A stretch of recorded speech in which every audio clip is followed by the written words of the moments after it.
बेंगलुरु में केंद्रीय गृह मंत्री अमित शाह ने आज भारत तिब्बत सीमा पुलिस यानी कि आईटीबीपी के आवासीय एवं गैर आवासीय परिसर उद्घाटन कार्यक्रम को संबोधित किया।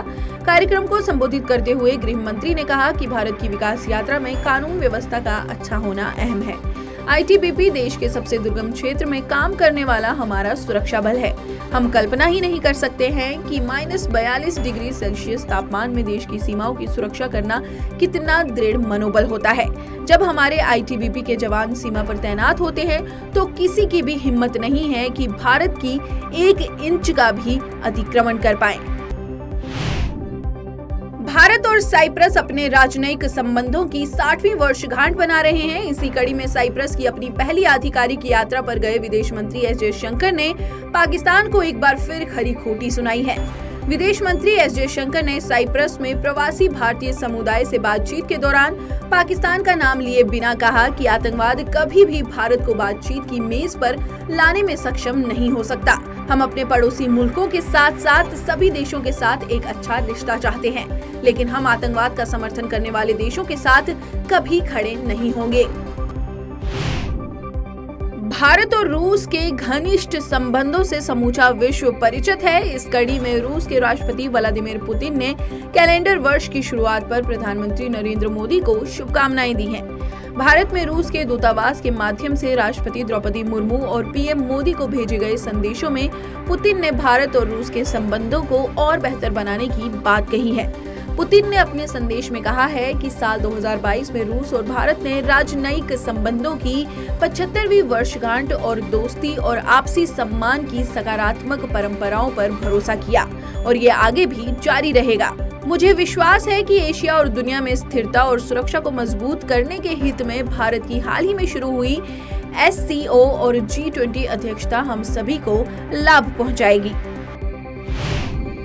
14वें दलाई लामा ने आज बोधगया के कालचक्र मैदान में संचालित अपने 3 दिवसीय उपदेश कार्यक्रम के अंतिम दिन महायान पंथ के तंत्र की देवी 21 ताराओं के स्वरूप और उनके गुणों से श्रद्धालुओं को अवगत कराया।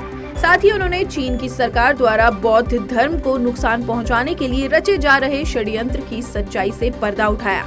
उन्होंने कहा कि चीन की सरकार द्वारा बौद्ध धर्म को नुकसान पहुंचाने का षड्यंत्र किया जाता रहा है, लेकिन समाप्त नहीं हो सका।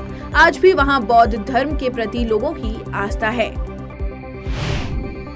कांग्रेस के नेता राहुल गांधी द्वारा केंद्र सरकार की विदेश नीति पर उठाए गए सवाल पर भारतीय जनता पार्टी ने बड़ा पलटवार किया है। बीजेपी सांसद सुधांशु त्रिवेदी ने कांग्रेस के पूर्व अध्यक्ष राहुल गांधी के बयान पर पलटवार किया है। उन्होंने शनिवार को बयान जारी कर कहा कि राहुल गांधी कह रहे हैं कि भारतीय अर्थव्यवस्था में मैन्युफैक्चरिंग नहीं देखी जाती है, जबकि हमने 20,000 करोड़ रुपए के स्मार्टफोन का निर्यात किया है। हम ब्रह्मोस मिसाइलों का निर्माण कर रहे हैं। आज हम स्मार्टफोन के दूसरे सबसे बड़े निर्माता बन गए हैं। उन्होंने राहुल पर तंज कसते हुए कहा कि नफरत के बाजार में प्यार बांटने वाले राहुल गांधी केरल में बीफ बांटने वालों को गले लगाते हैं। बता दें कि राहुल गांधी ने आज एक बयान जारी कर देश में नफरत और हिंसा फैलाने वाला तंज कसा था। साथ ही सरकार की विदेश नीति को भ्रम वाली बताया था। भारतीय ज्ञान और कला का लोहा पूरे विश्व में मनाया जाता है। इसी कड़ी में ब्रिटेन में अविश्वसनीय जनसेवा के लिए किंग चार्ल्स ने एक सम्मान सूची जारी की है। इस सूची में कैम्ब्रिज के प्रोफेसर पार्थ सारथी और COP26 अध्यक्ष आलोक शर्मा सहित 30 से अधिक भारतीय मूल के नागरिकों को सम्मानित किया जाएगा। वहीं उत्तर प्रदेश के आगरा में जन्मे आलोक शर्मा को COP26 शिखर सम्मेलन में जलवायु परिवर्तन से बचाव के लिए ब्रिटेन के प्रतिष्ठित नाइटहुड सम्मान के लिए चयनित किया गया है। उत्तर कोरिया और दक्षिण कोरिया के बीच तनाव की स्थिति बन गई है। उत्तर कोरिया लगातार दक्षिण कोरिया के सीमा क्षेत्र में उकसाने वाली कार्रवाई कर रहा है। दक्षिण कोरिया की सेना द्वारा दी गई जानकारी के अनुसार आज सुबह उत्तर कोरिया ने 3 बैलिस्टिक मिसाइलें दागी हैं। दक्षिण कोरिया की सेना द्वारा दी गई जानकारी के अनुसार उत्तर कोरिया ने उसके पूर्वी समुद्री तट की ओर छोटी दूरी की 2 बैलिस्टिक मिसाइलें दागी। तड़के 4:32 पर उत्तर कोरिया की राजधानी प्योंगयांग से मिसाइल प्रक्षेपण किए जाने के बारे में पता लगा। उन्होंने बताया कि मिसाइल प्रक्षेपण के बाद दक्षिण कोरिया ने सतर्कता बढ़ा दी है और वह अमेरिका से निकट समन्वय के साथ हर स्थिति से निपटने के लिए तैयार है। देश के सुरक्षा बलों ने जम्मू कश्मीर के नागरिकों की सुरक्षा और घाटी में शांति के लिए आतंक के खिलाफ विशेष मुहिम छेड़ रखी है। इसी कड़ी में कश्मीर के एडीजीपी दिलबाग सिंह ने बताया है कि अकेले कश्मीर जोन में इस वर्ष में कुल 93 सफल एनकाउंटर हुए हैं। इन आतंकी मुठभेड़ों में कुल 172 आतंकियों को ढेर किया गया है। गौरतलब है कि इनमें 42 विदेशी आतंकी भी शामिल थे। एडीजीपी ने ट्विटर के जरिए बताया कि मारे गए आतंकियों में लश्कर-ए-तैयबा और टीआरएफ के सबसे ज्यादा 108 आतंकी हैं। उसके बाद आतंकी संगठन जैश-ए-मोहम्मद के 35, एसएम के 22, अबू बद्र के 4 और एजीयूएच संगठन के 3 आतंकी मारे गए। दिल्ली पुलिस के हाथों आज एक बड़ी सफलता लगी है। बिहार के छपरा जिले में जहरीली शराब कांड के आरोपी को दिल्ली पुलिस ने राजधानी के द्वारका क्षेत्र से दबोच लिया है। इस कांड का मास्टरमाइंड राम बाबू को दिल्ली पुलिस के क्राइम ब्रांच ने पकड़ा है। जांच में एक बड़ा खुलासा ये हुआ है कि जहरीली शराब कांड का मास्टरमाइंड राम बाबू केमिकल डालकर शराब बनाता था। बता दें कि जहरीली शराब के सेवन से 77 लोगों की जान चली गई थी। जम्मू कश्मीर का प्रशासन और सुरक्षा बल लगातार आतंक के खिलाफ कड़ा शिकंजा कस रहा है। इसी कड़ी में प्रशासन ने अनंतनाग के पहलगाम में हिजबुल मुजाहिदीन के आतंकी कमांडर आमिर खान के घर पर बुलडोजर चला दिया है। आतंकी आमिर खान ने घर की दीवार से सरकारी भूमि पर कब्जा किया था। बता दें, आमिर आतंकी संगठन का ऑपरेशनल कमांडर है। ये 90 के दशक में पाकिस्तान भाग गया था और इसके बाद से ही वहां से छिपकर कई आतंकी गतिविधियों को अंजाम दे रहा है। हाल ही में प्रशासन ने पुलवामा के राजपोरा इलाके के हजानबाला के आतंकवादी आशिक अहमद नेंगरू उर्फ अमजीद भाई के घर को भी ध्वस्त कर दिया था, जो जैश-ए-मोहम्मद का सदस्य था।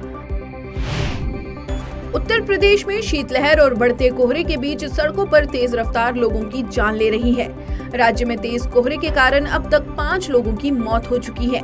आज सुबह जालौन कोतवाली क्षेत्र में एक तेज रफ्तार गाड़ी नदी में जा गिरी और चालक की मौके पर मौत हो गई। तो वहीं औरैया में शुक्रवार रात को शेरगढ़ घाट के पास यमुना पुल की रेलिंग तोड़ते हुए तेज कार नदी में जा गिरी और हादसे में गाजियाबाद के एक व्यक्ति की मौत हो गई।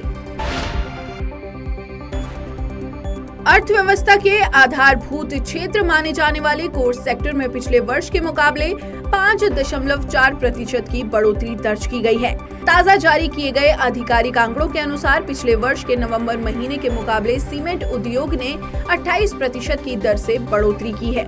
वहीं कोयले के उत्पादन में 12.3% की दर से बढ़ोतरी हुई है।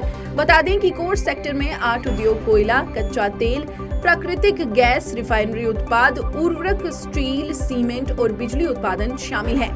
वहीं बिजली के उत्पादन ने 12.1% और स्टील के उत्पादन ने 10.8% की बढ़ोतरी के साथ प्रगति की दौड़ में जगह बनाई है। विश्व में कृषि प्रधानता की उपाधि प्राप्त हमारे देश भारत के खाद्य उत्पादों के निर्यात में बड़ा उछाल दर्ज किया गया है।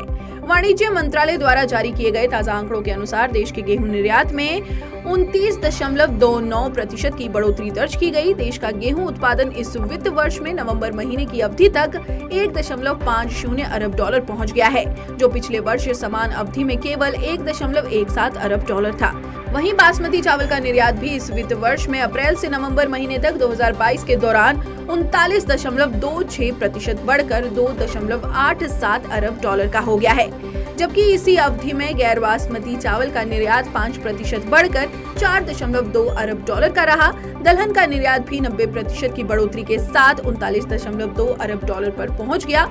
तो डेयरी उत्पादों का निर्यात भी 33% की बढ़ोतरी के साथ $42 करोड़ रहा। देश की युवा प्रतिभा खेल जगत में भी लगातार अच्छा प्रदर्शन कर रही है।